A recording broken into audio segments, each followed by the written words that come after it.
Hello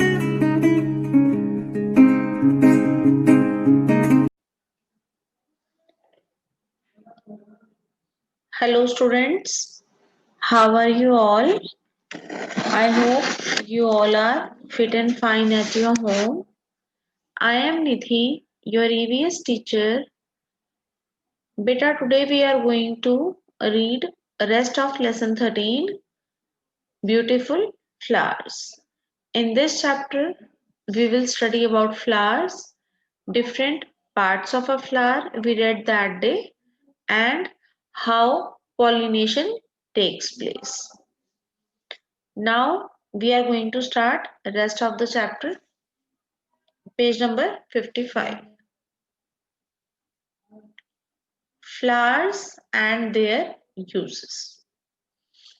Flowers और उनका प्रयोग यहाँ से स्टडी करेंगे बेटा हम.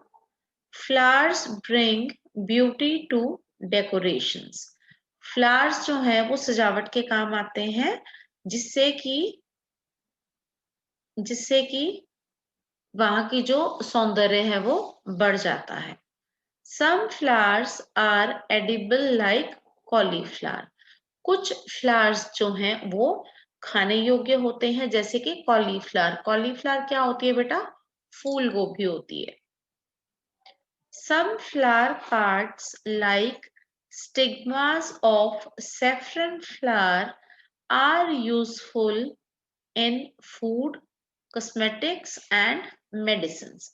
कुछ फ्लावर के पार्ट होते हैं जैसे कि जो सेफ्रन फ्लावर, जो केसर होता है उसका जो स्टिग्मा होता है उसे हम खाने में या कॉस्मेटिक्स में, कॉस्मेटिक्स यानी कि जो सौंदर्य प्रसाधन होते हैं, जो ब्यूटी प्रोडक्ट्स होते हैं उनमें यूज होते हैं और बहुत सारी मेडिसिन में भी बेटा केसर यूज होता है. Next page, page number 55.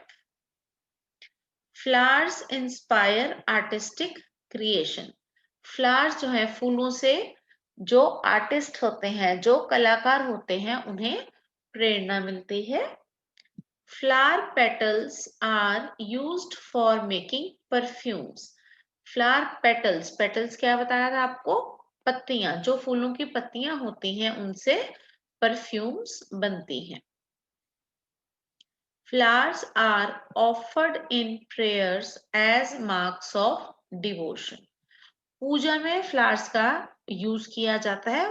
पूजा में फ्लावर प्रयोग किए जाते हैं क्योंकि फ्लावर जब हम भगवान को चढ़ाते हैं उस टाइम उसे एक भक्ति भाव माना जाता है. हम भगवान की रिस्पेक्ट करते हैं, हम अपनी भक्ति के तौर पर उन्हें जो फ्लावर्स हैं वो ऑफर करते हैं.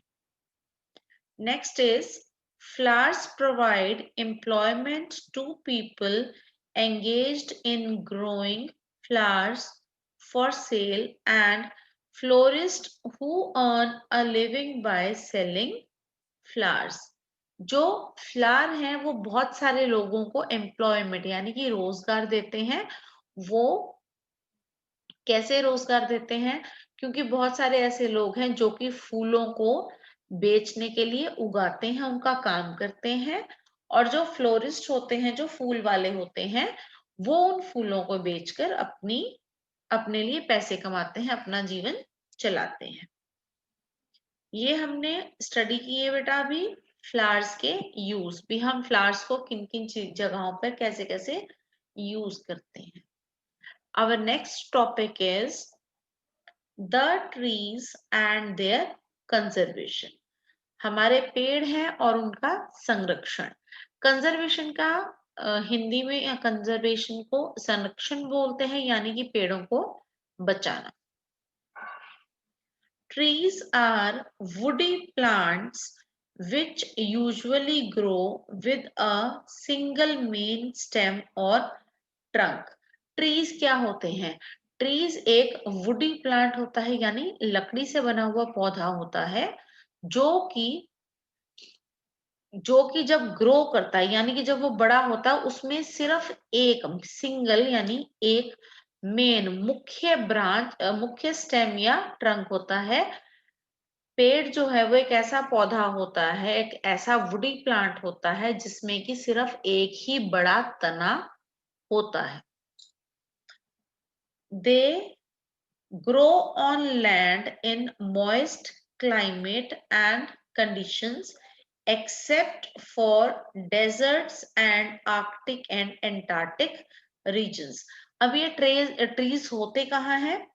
ट्रीज ज्यादातर मॉइस्ट क्लाइमेट और कंडीशंस यानी कि जो नम या गीला क्लाइमेट होता है वहां पर होते हैं, लेकिन डेजर्ट्स में, रेगिस्तान में और आर्कटिक और एंटार्क्टिक रीजन्स में पेड़ ज्यादा नहीं होते, ज्यादा ग्रो नहीं करते.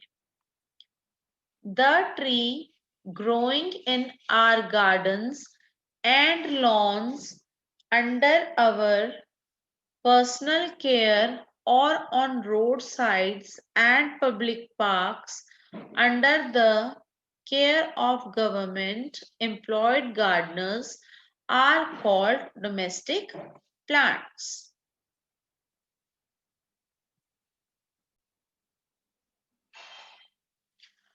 जो पेड़ हमारे गार्डन्स में, हमारे जो बगीचे होते हैं या जो लॉन होते हैं उनमें लगाए जाते हैं. कहाँ होते हैं ये गार्डन और लॉन?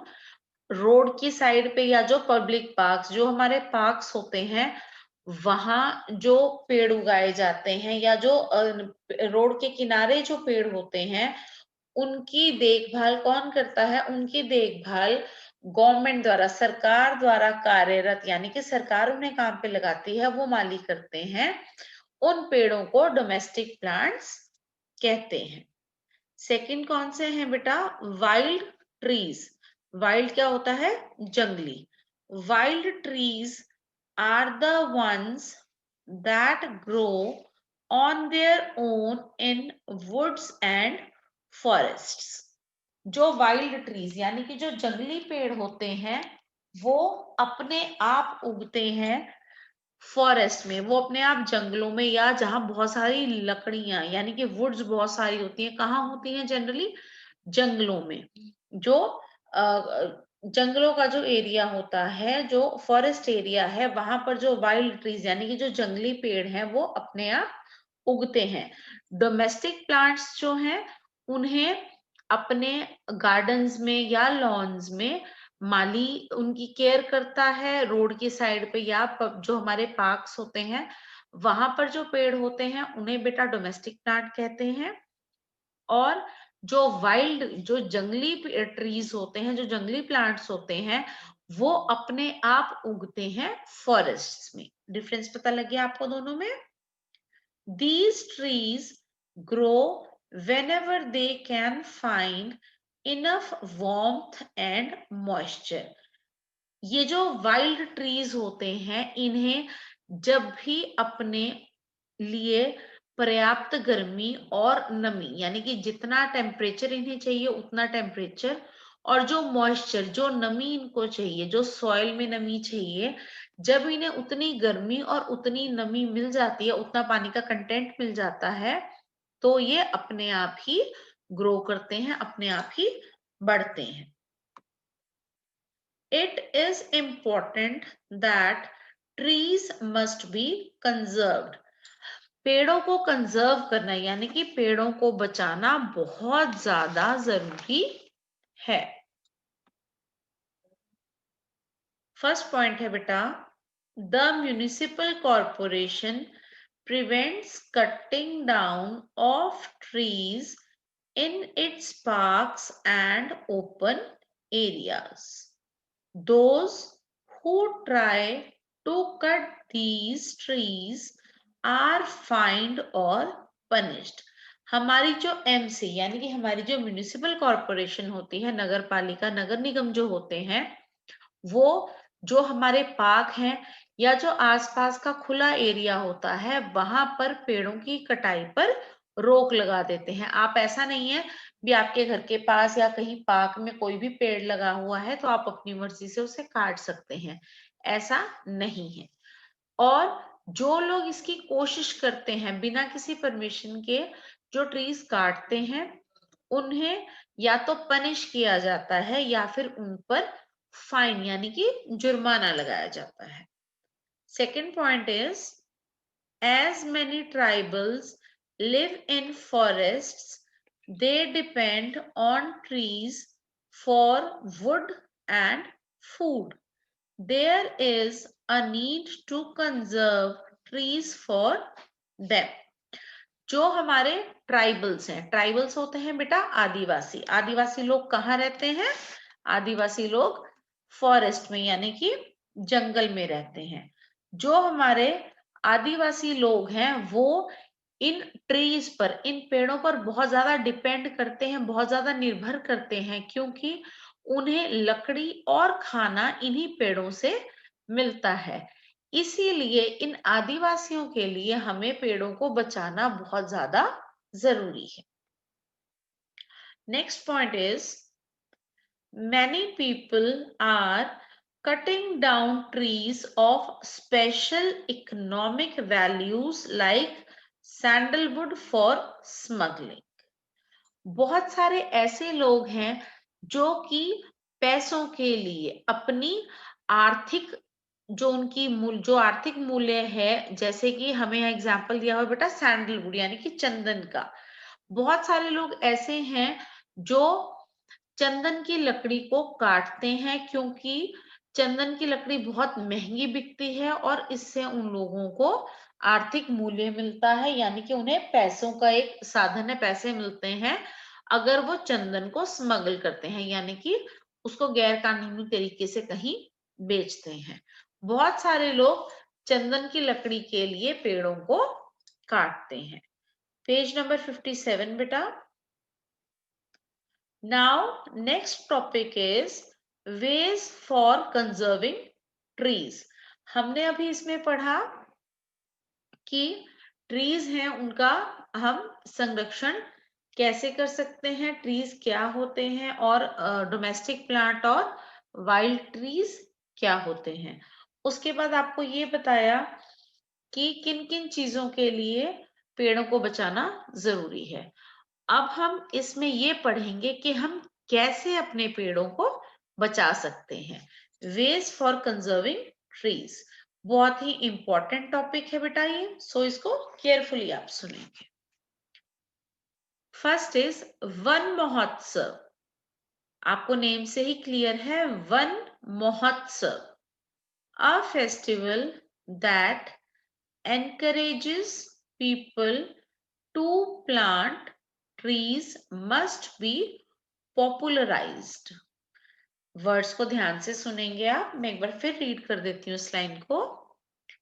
वन महोत्सव, a festival that encourages people to plant trees must be popularized. One महोत्सव क्या होता है? वन महोत्सव नाम से क्लियर है, वन के लिए या वन में जो महोत्सव, जो फेस्टिवल मनाया जाता है। वन महोत्सव क्या होता है? वन महोत्सव में बहुत सारे पेड़ उगाए जाते हैं। ये एक ऐसा फेस्टिवल है, ये एक ऐसा त्योहार है जिससे लोगों को पेड़ उगाने के लिए प्रोत्साहन मिलता है, बढ़ावा मिलता है। ऐसे जो फेस्टिवल हैं, ऐसे जो त्योहार हैं, इन्हें लोकप्रिय बनाना चाहिए, यानी कि इन जो ऐसे महोत्सव हैं, ऐसे जो फेस्टिवल हैं, इन्हें ज्यादा से ज्यादा सेलिब्रेट करना चाहिए। लोगों में इसके बारे में जानकारी देनी चाहिए ताकि लोग वन महोत्सव ज्यादा से ज्यादा मनाएं।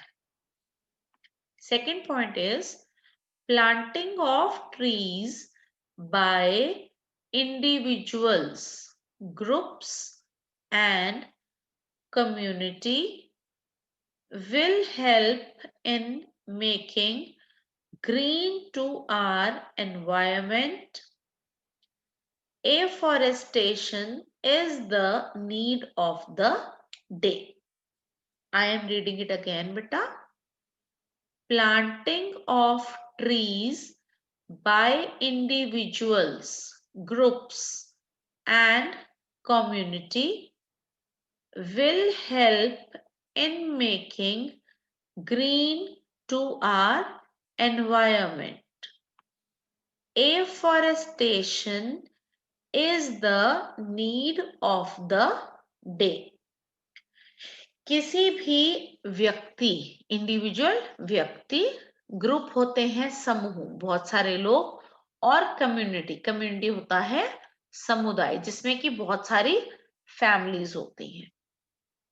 जब एक व्यक्ति या कुछ लोग या बहुत सारे लोग, जब ये लोग मिलकर बहुत सारे पेड़ उगाते हैं, क्या होता है उससे?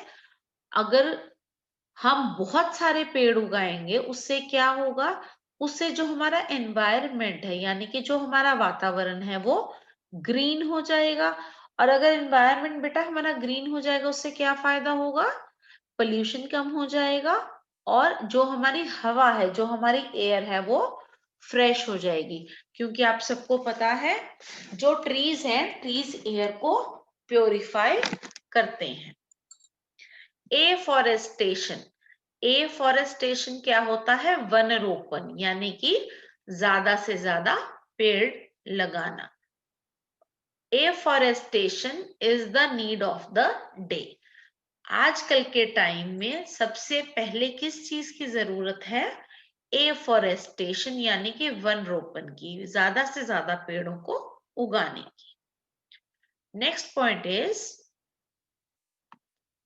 Animals herders must be directed to stop overgrazing by animals.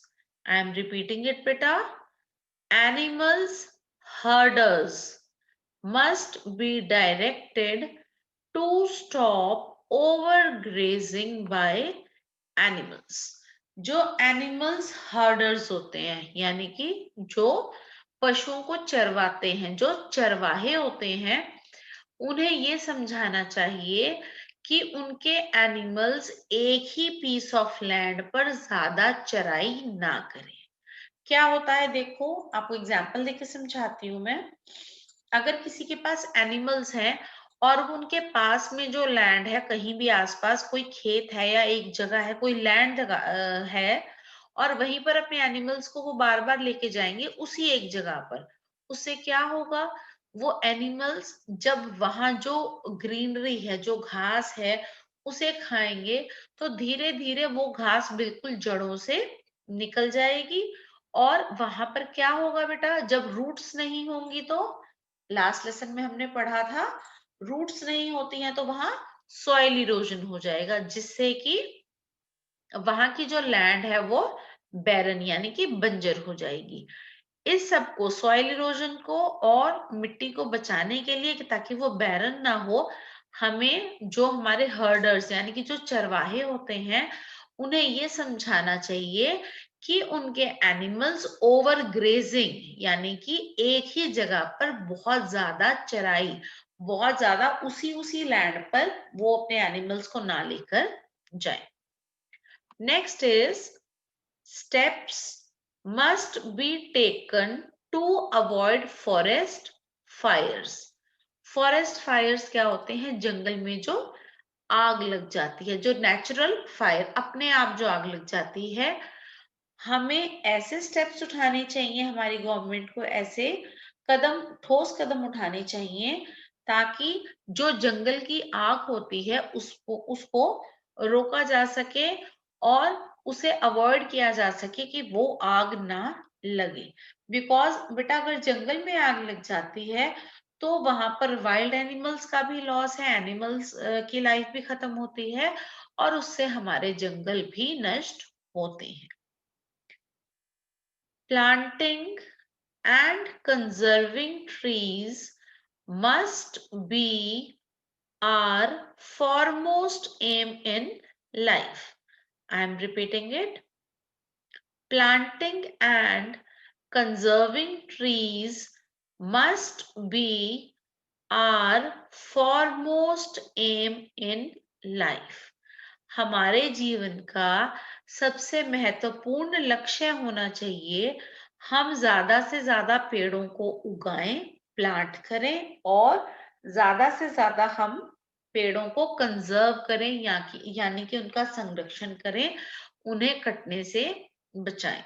Because हमारी लाइफ में ट्रीज की बहुत ज्यादा इम्पोर्टेंस है। अगर ट्रीज नहीं होंगे, हमारा वातावरण अशुद्ध रहेगा, और उस गंदी एयर को जब हम इनहेल करेंगे, यानी कि पोल्यूशन है जिस हवा में, जब हम उस हवा से सांस लेंगे तो वो जब हमारे अंदर पोल्यूशन जाएगा, धूल मिट्टी जाएगी, तो उससे क्या होगा बेटा? उससे हमें बहुत सारी बीमारियां हो जाएंगी, हमें सांस लेने में प्रॉब्लम होगी और बहुत सारी मल्टीपल प्रॉब्लम्स होती हैं, अस्थमा की प्रॉब्लम हो जाती है, सांस लेने में बहुत ज्यादा दिक्कत हो जाती है। तो इस सब को अवॉइड करने के लिए हमें ज्यादा से ज्यादा पेड़ उगाने चाहिए और अपने पेड़ों को कंजर्व करना चाहिए, पेड़ों का संरक्षण करना चाहिए। Our chapter is complete, beta. I hope you all were able to understand. Thank you.